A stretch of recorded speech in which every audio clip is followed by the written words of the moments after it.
voicing arpeggio is my term for using chord voicings as arpeggiated material all over the neck. So I look at it this way: if you know a chord voicing, then you know an arpeggio.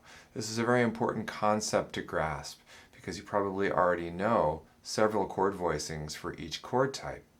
And sometimes I find that improvisers struggle with improvising over certain types of chord types.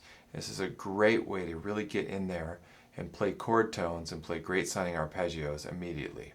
Now it's important to make the distinction between arpeggiated chords, holding down each note, and voicing arpeggios, playing each note separately. The best thing to do is to visualize the chord at first, just like you play it as a chord. Then train yourself to play each note individually by lifting the fingers slightly off of the chord, not holding them down, but retaining the visual aspect of the chord. Now the next step is to take any voicing that you know and start experimenting on the guitar neck.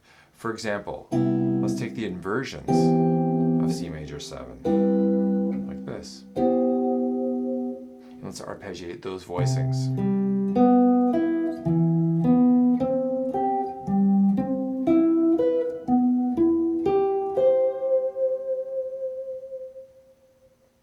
Start by playing your drop 2 and drop 3 voicings like this, minor 7, like this.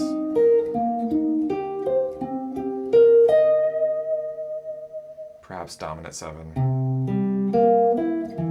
Just go through all of your voicings like this and just see if you can play them as arpeggios. That's a great start. After doing this for some time, you'll find that you start to develop some favorites.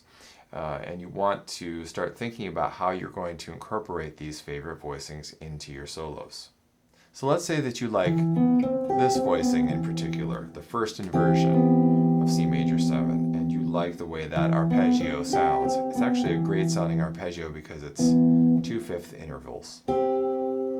Sounds great as an arpeggio. So what I like to do is try to incorporate this arpeggio into an improvised situation. So if I'm in C major, I'll try and play like that.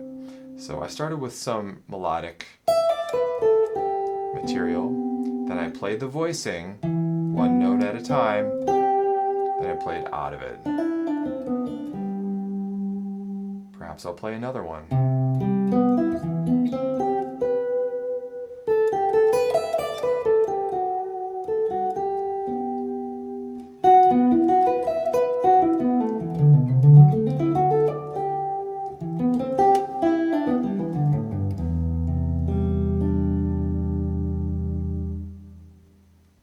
You can see in that example I started with C major, I played some melodic material, then I added a voicing arpeggio.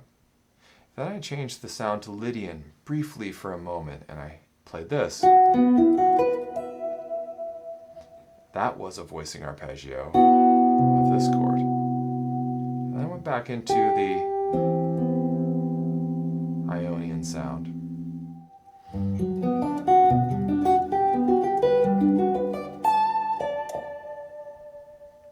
Now that was an example of taking G major 7 voicings. Here's a drop 3, an inversion, another inversion, then skipping up to the 5th string and playing a drop 2, and putting those together. And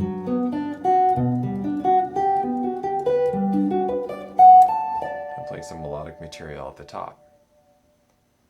Now you'll notice in an example like that, some of the chords I'm playing the root of the chord or the inversion. Sometimes I'll skip it and just play a portion of the voicing, and then there's the root again. And then at the top I'm using voicings to visualize chord tones. I use this technique a lot in my own playing. In fact, many of my solos have either full voicing arpeggios or fragments of voicing arpeggios very frequently. And I use this by visualizing chords that I already know on the fretboard.